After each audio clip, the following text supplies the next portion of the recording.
Olá, turma, bom dia, tudo bem com vocês? Um ótimo dia a todos. Vamos dar início aqui a mais um conteúdo, tá? Nossa, eu sou a professora Márcia Souza e nós vamos iniciar aqui com a nossa agenda, ok? Então, turma, hoje, 19 de fevereiro, nós temos história, tá? Nós vamos dar continuidade aí com fontes históricas, tá? Na página 12 e 13, a gente vai concluir esse conteúdo. Em literatura infantil, nós também vamos dar continuidade à a Copa no Fundo do Mar, tá? Que também é o nosso paradidático. Lembrando, turma, que são dois livros, tá? Esse literatura infantil é o livro em que está as atividades, tá? E a Copa no Fundo do Mar é o paradidático em que está a leitura, ok? Artes também temos efeito de tinta, tá?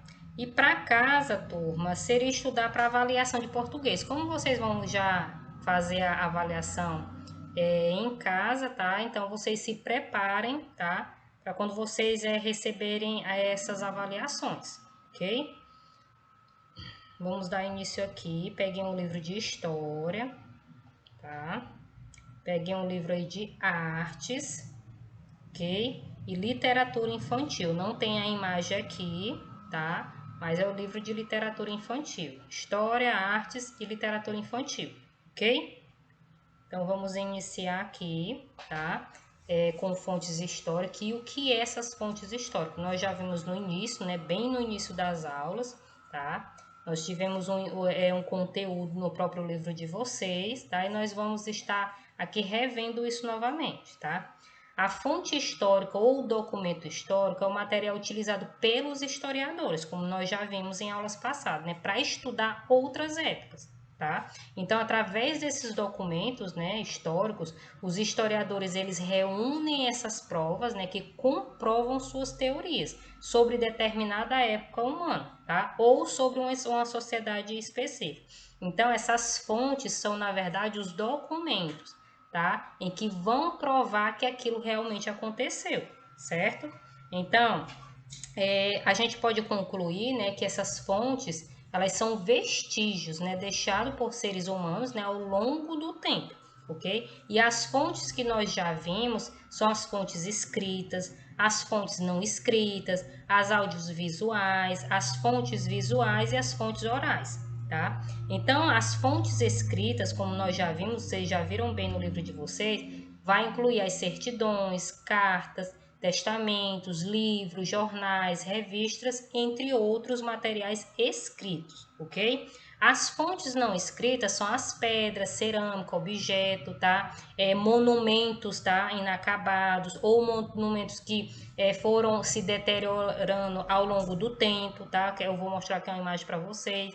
E as audiovisuais é o cinema, a música, a televisão, tá? E tudo que tiver áudio gravado, tá? Então, esse audiovisual vai compor esses elementos, tá? As fontes visuais são as imagens, pinturas, fotografias, anúncios publicitários, tá? E entre outros, ok? E as fontes orais são os registros de entrevistas, tá? Ou relatos falados, ok? Então, essas são algumas fontes históricas, né? São esses documentos que os historiadores reúnem para comprovar uma época, tá? Que determinado acontecimento, né, daquela época, né, foi evoluindo com o tempo, ok?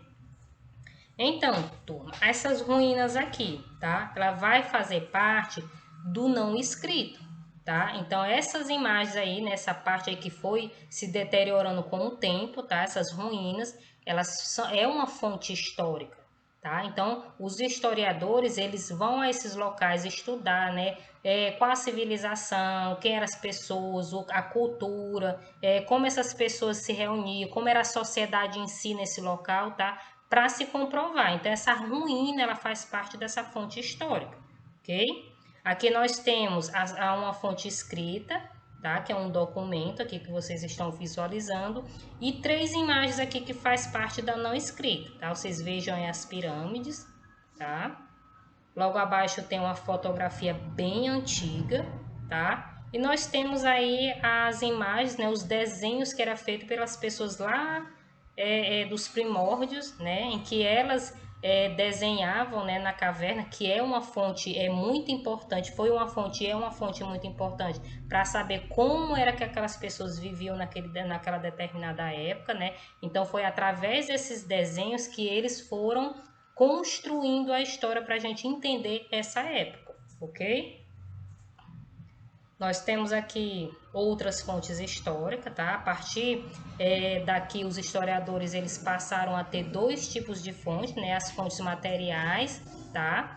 Que são essas que vocês estão visualizando agora, tá? Temos aí a cerâmica da civilização do Rio Amarelo, tá? Que é um vestígio encontrado, né?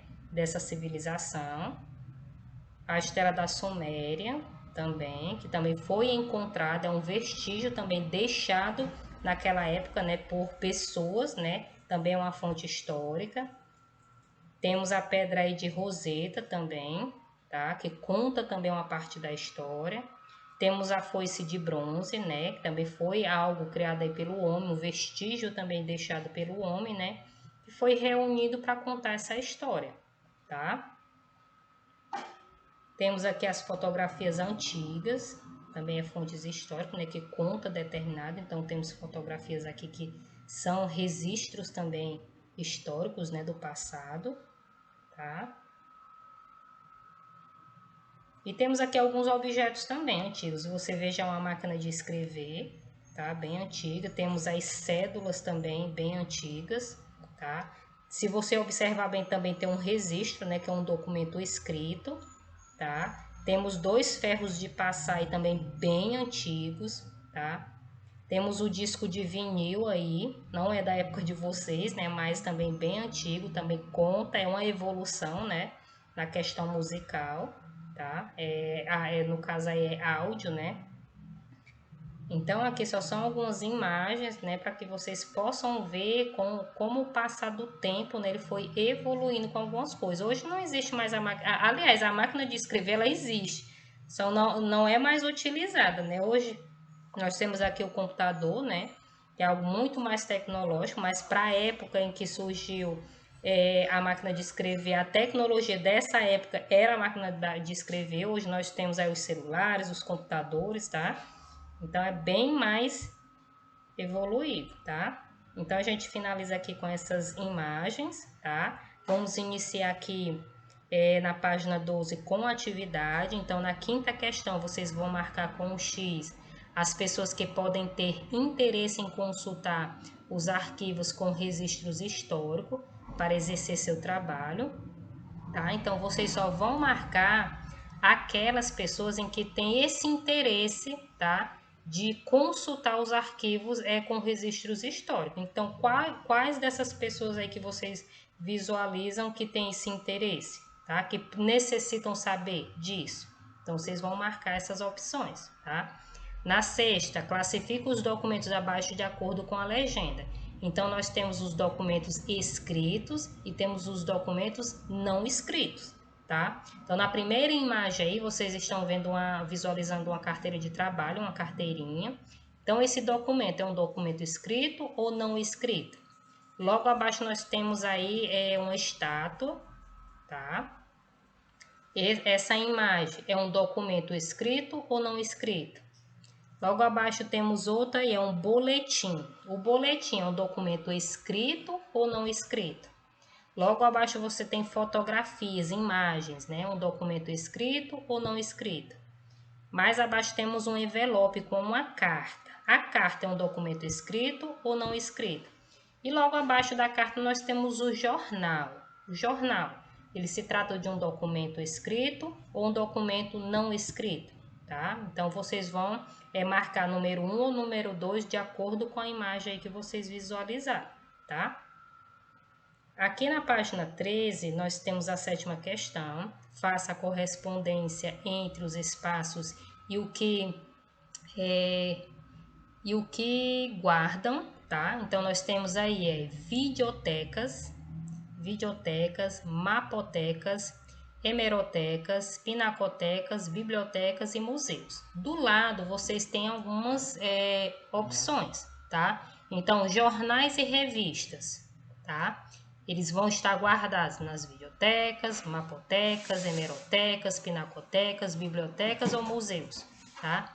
Os livros e documentos, mapas, pinturas, objetos e vídeos, tá? Então, vocês vão relacionar, tá? Esses objetos aqui, tá? Essas opções com cada um lá, se ele vai ser guardado na videoteca, na mapoteca, na hemeroteca, pinacoteca, biblioteca ou nos museus. Então, façam a relação, ok?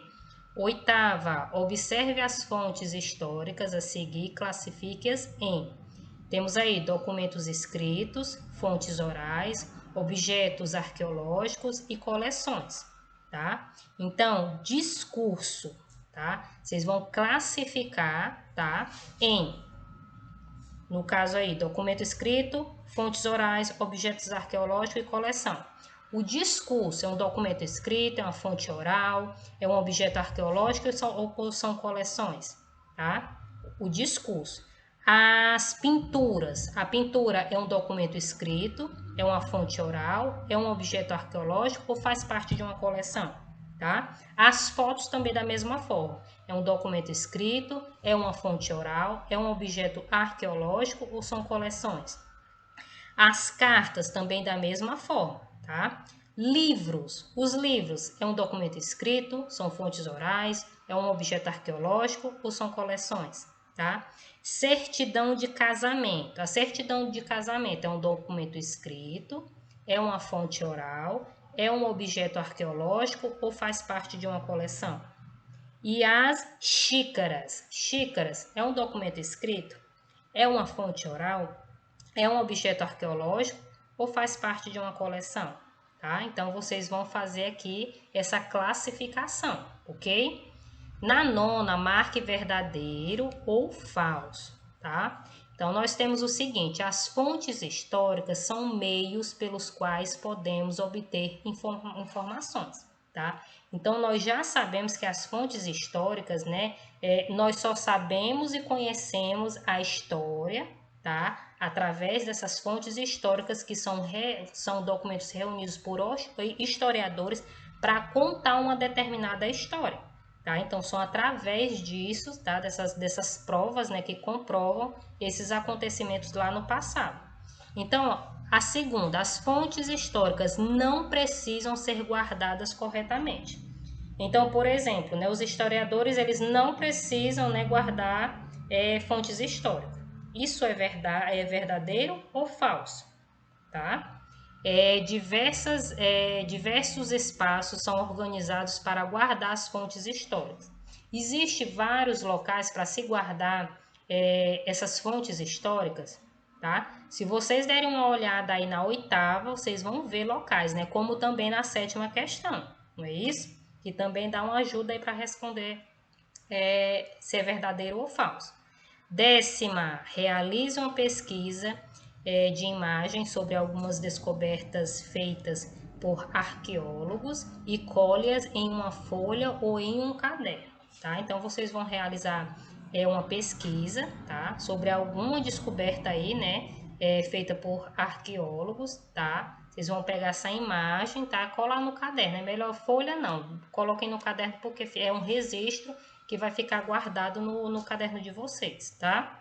Na 11ª, de acordo com o que foi estudado, responda. O que significa tradição oral, tá?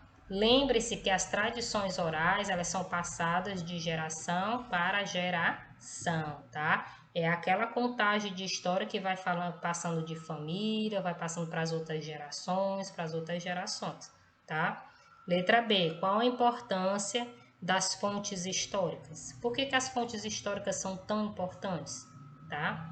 Lembrando que é através delas, né, que se comprova determinado acontecimento. É através dessas fontes que nós conhecemos a história. É através dessas fontes que se tem a história, que se conta a história, tá? Na 12ª, escreva uma carta para um colega da sala de aula, fale da escola e das atividades que realiza nela, tá? Então, vocês podem escolher um colega de vocês, escrever uma cartinha para eles, tá? E me enviar, tá?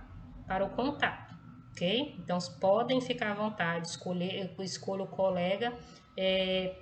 Tia, mas eu não estou na sala de aula, mas você sabe que continua ainda com seus colegas da série anterior, tá? Então, você vai escolher um colega, tá?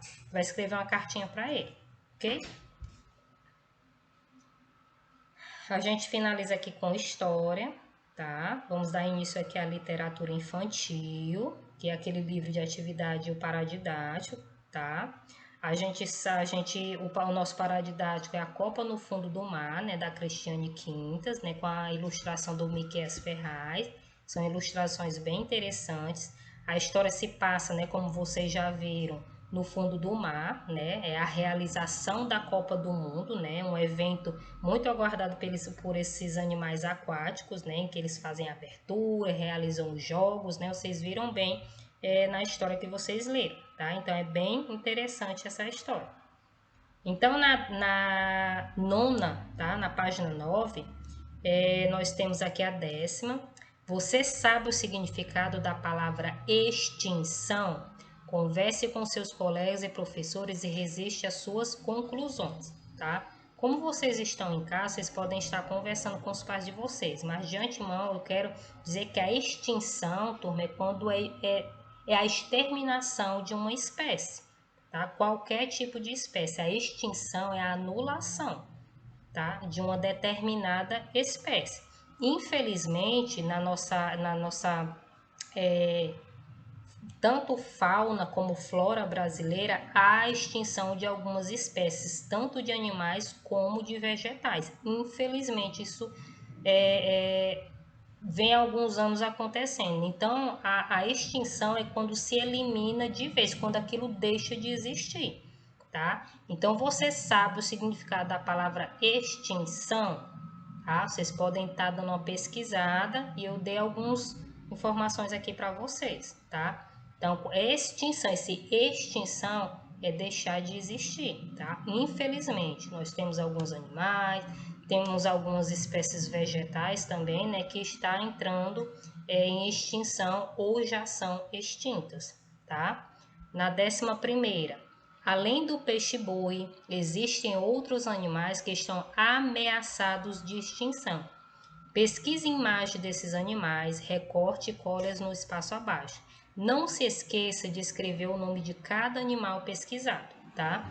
Então, vocês vão pesquisar alguns animais que estão em extinção, ou seja, estão ameaçados estão ameaçados de existir, ou seja, vão deixar de existir se não houver uma reparação natural, se não houver uma conscientização humana, né, para ser voltada para salvar essas espécies, tá? Então, há sim, como eu disse antes, né, algumas espécies em extinção, tá? Nós temos aí o lobo-guará, nós temos a ararinha azul, nós temos o mico-leão dourado, tá? Então, infelizmente, nós temos algumas espécies em extinção, por vários motivos, tá? Pessoas que fazem o tráfico desses animais ilegalmente, são animais selvagens, para viver na natureza, mas infelizmente há aquelas pessoas por lucro, né, dinheiro, acabam tirando esses animais da natureza e vendendo ilegalmente, principalmente para o exterior, o que é uma crueldade, de uma maldade gigantesca, tá? Porque eu acredito que o governo deveria ser mais preciso, mais forte nessa questão dos animais, em proteção a esses animais, tá? Então, vocês vão fazer essa pesquisa, tá? De alguns animais que estão em extinção, vão pegar essa imagenzinha deles e colar aqui, tá? Então, essa é a atividade aí de vocês, ok? Temos aqui na 11ª, tá? Na 11ª página, nós temos a 12ª questão, onde vocês vão circular com lápis de cor, tá? De acordo com a legenda. Então, temos azul tubarão, vermelho baleias, tá? E no diagrama abaixo, o nome de alguns jogadores que disputaram a grande final da Copa. Então, vocês vão lá no livrinho de vocês e vão ver qual foram esses animais que disputaram essa grande final, tá? Então, aqueles animais que forem tubarão, vocês vão lá circular de azul, que forem baleias, vocês vão lá circular de vermelho, quando vocês forem encontrando o nome deles aqui nesse diagrama, ok? Na 13ª, né, circule a espécie do tubarão que fez o único gol do jogo, tá? Levando seu time a ganhar a Copa do Mundo no mar. Okay? Então, qual foi desses tubarões? Foi o tubarão tigre? Foi o tubarão raposa? Foi o tubarão branco? Foi o tubarão martelo? Então, lá no livro de vocês, na história, diz quem foi que fez esse gol, tá? Então, vocês vão lá no livrinho, se não estiverem lembrando, se recordando, e marque aí a opção correta. Circule a opção correta, tá? Então, a gente vai finalizando aqui, tá? Esse de literatura infantil, que é todo baseado no texto de vocês, a não ser essa questão em que vocês vão fazer a leitura aqui e fazer essa pesquisa dos animais em extinção, tá? Que estão ameaçados de extinção, ok? Vamos dar início aqui a artes, tá? E em artes, turma, vocês vão ver o tema efeitos de tinta, tá? Quando a gente utiliza tinta, nós podemos fazer vários efeitos com ela, tá? Com alguns objetos. Então, é possível criar diversos efeitos com a tinta, com cores variadas, usando objetos simples, tá? E fáceis de encontrar na nossa casa, tá? Observe aqui abaixo, tá? Essas imagens aí, onde foi utilizada as mãos, tá? E a tinta. Percebam que a primeira imagem é a palma da mão, ó, que foi pintada de branco, e ela tá formando um galo, tá? Então aqui a pessoa, né, a criança, ela utilizou a palma da sua mão para formar o galinho e as cores variadas, tá? Logo do lado temos um pássaro, tá? Logo abaixo temos um pavão, perceba aí que são várias mãos, tá? Formando esse pavão. E do lado nós temos o que fosse um tigre. Percebam que a mão, né, ela está o contrário, né? Para formar esse, como se fosse um tigre, ok? Então aqui, ó, a criança, ela utilizou a tinta e usou apenas a palma da mão para formar esses animais, tá? Então, aqui é uma forma também, né, de ter esse efeito, né, com a tinta, usando as mãos, ok? A palma da mão. E também, turma, é importante repassar para vocês, né, a textura, tá? À medida que a gente vai criando, né, pintando, utilizando alguns objetos, a gente vai ter a textura. E o que é essa textura? A textura, turma, ela é o aspecto de uma superfície, ou seja, a pele de uma forma. É como a gente vai visualizar e sentir. Ela vai permitir, né, de identificá-la ou distingui-la de outras formas. E isso a gente, visualizando essa textura, né, a gente vai identificar ela, né, e diferenciando ela de outra, tá? Quando nós tocamos ou olhamos um objeto, né, ou uma superfície, nós sentimos se a superfície ela é lisa, se a superfície é rugosa, se ela é macia ou se ela é áspera, tá? Então, isso é a textura, ok? Então, a textura é uma sensação tanto visual como tátil. Tátil é a gente tocar, tá? Então, a textura vai ser essa forma, tá? É como a gente vai visualizar, como a gente vai sentir, certo? A gente vai ver e vai lá sentir. Então, ao fazer isso, a gente vai perceber se ela é lisa, se ela é macia, se ela é áspera, se ela é rugosa, tá? Então, a gente tem esses aspectos também, tá? Na questão pintura, ok? Então, aqui eu coloquei alguns trabalhos, né, com tipos de textura, tá? Então, esses trabalhos aqui, a maioria deles são feitos a papel, tem um papel colado, tá? Em que você passando a mão, você vai sentir essa textura, tá? Tem aqui, tem quadros aí só com a pintura também. Tem a profundidade do lápis também, que você sente a textura, tá? Então, aqui só são alguns trabalhos, tá? Com texturas aí diferentes, ok? E os objetos? Quais são os objetos que a gente pode utilizar, né, na pintura? A gente pode usar esponja, tá? Como vocês estão visualizando aí, vocês podem pegar uma esponjazinha e utilizar, fazer a pintura de vocês. Normalmente, a esponja, ela é utilizada para fazer a grama, né? Se no caso, a pessoa quer fazer algo, uma natureza, né? E tem uma grama ali embaixo, ela quer fazer algo relacionada à natureza, ela vai usar a esponja fazendo aquela graminha ou fazendo as nuvens, tá? Utilizando, relacionando a cor, né, com o que ela quer fazer. Então, a esponja é uma forma de você ter aquela textura em que você quer, tá? No ato da pintura. Se você visualizar bem, ela vai pincelando, não é tanto pincelando, ela vai utilizando a esponja e veja como é que vai ficando a imagem. Ou seja, ao passar a mão depois que essa tinta secar, você vai sentir essa textura também. Tanto em imagem você vai ver, você vai perceber isso, tá? Você vai ter essa sensação. E ao tocar também, né? No tátil, você também vai perceber essa textura, ok? Também há outros objetos em que a gente pode utilizar também, tá? Para a gente ter essa texturazinha, tanto visualmente como tátil, que é a bolinha de algodão, tá? Percebam aí, né, que tem uma bandejinha com cores diferentes e elas estão cada uma com uma bolinha de algodão, tá? Tem uma pintura logo aí abaixo que ela foi pincelando, né, pontilhando aí, tá? Então perceba que é um outro, né, fácil de encontrar e também para você pintar o que você quiser, né, e ter essa textura diferente, tá? Temos aqui também, a gente pode usar o papel amassado, tá? Ele dá um formato bem interessante na textura também. Você pode pegar um papel qualquer, amassar, tá?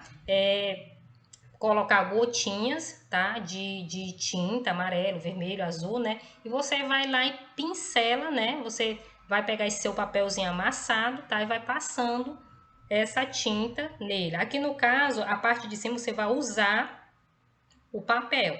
A de baixo você vai pincelando que você vai ter cores, né? Diferentes no seu papel. Então é uma outra forma também de você ter texturas, né, e ter pinturas, né, harmonização de cores, tá? Então é uma outra forma também que vocês podem estar utilizando o papel amassado, tá? Então percebam aqui, ó, nós temos a esponja, tá? Temos aqui a bolinha de algodão, que dá para fazer vários efeitos, tá? Tanto com a esponja quanto com a bolinha de algodão e o papel amassado, tá? Então, o pincel, ele é um utensílio a mais, tá? O pincel você tem aquela texturazinha bacana, mais lisa, né? E esses outros aqui você vai ter uma textura mais tátil, que você vai encontrar, tá? Então, são outras, além do pincel, né? Que é o que mais se utiliza na pintura, é o pincel. Vocês têm esses outros utensílios aí, né? Tanto o papel, né, que seria um papel amassado jogado fora, mas ele pode ser muito útil na pintura, tá? Como também a bolinha de algodão e aqui a esponja, tá? Então dá para fazer vários efeitos aqui utilizando eles, além do pincel. Então, turma, lá na atividade de vocês, na 13ª, tá? Nós já vimos aqui que é possível criar, né, pinturas com efeitos variados, né? Utilizando objetos simples, né? E variados e que nós podemos encontrar facilmente na nossa casa, tá? E a gente pode criar pinturas com efeitos diferentes, tá? Então, nessa 13ª aqui, vocês vão desenhar um coelho a lápis, tá? Contornando levemente, tá? Vocês vão fazer o contorno. Desenha o coelhinho e depois vai fazer o contorno dele, tá? Em seguida, vocês vão preencher o desenho com tinta usando os dedos, tá? Espere secar para usar outra cor e completar seu desenho, tá? Importante, turma, tá? Para que não aconteça, não tenha um risco de rasgar a folha de vocês, mais uma vez eu digo, quando vocês forem utilizar, vocês podem peguem a folhazinha, faça esse coelho, faça o contornozinho dele, né? O contorno todinho do coelho para ficar bem vivo, bem bonitinho. E quando vocês forem pintar, pintem nessa folha separada, sabe? Onde vocês vão fazer esse desenho, porque para não correr o risco de você desenhar o coelho aqui no livro de vocês, forem pintar e não rasgar o livro, tá? Então eu sempre aconselho vocês fazerem essa atividade de pintura sempre numa folha. Aí depois você espera secar, tá? O seu trabalho, aí você cola aqui, ok? Só para não correr o risco, né? Porque a tinta, ela vai umedecer a folha do livro de vocês e tem um risco, né? De rasgar o livro de vocês, tá? Então, eu sempre recomendo fazer uma folha ofício separada. depois espera secar o trabalho e cola aqui no livro de vocês, tá? Aqui na 15ª, né, conheço outras formas de criar seus desenhos, então eu já mostrei aqui, né, utilizando a esponja, o papel amassado, né, a bolinha de algodão. Então, essas imagens, esses quatro círculos aí é falando disso, falando dessas texturas diferentes, tá? Que pode ser usada, pode ser feita, né, com a bolinha de algodão, o papel amassado, o pincel que é o mais utilizado, né, com a esponja, tá? Então você vai ter texturas diferentes, vai ter efeitos do desenho diferente, tá? Então use sua criatividade, escolha uma das formas citadas acima para fazer uma pintura no espaço abaixo, tá? Então vocês podem estar utilizando ou a esponja, ou o papel amassado, tá? Ou a bolinha de algodão, ou um outro objeto que você queira utilizar também, tá? Para essa sua pintura, ok? Então o tema aí vai ser livre, tá? Vocês só vão escolher qual é o tipo, a forma que vocês vão utilizar aí, tá? Qual o objeto que vocês vão utilizar nessa pintura de vocês, ok? Sejam bem criativos, criem algo bem bacana, tá? A gente vai encerrar aqui o nosso conteúdo, tá? Eu desejo a todos um excelente final de semana, um bom final de semana a todos, uma excelente atividade, que Deus possa abençoar cada um de vocês e a cada uma da família de vocês, tá? Então, até segunda-feira, turma. Tchau!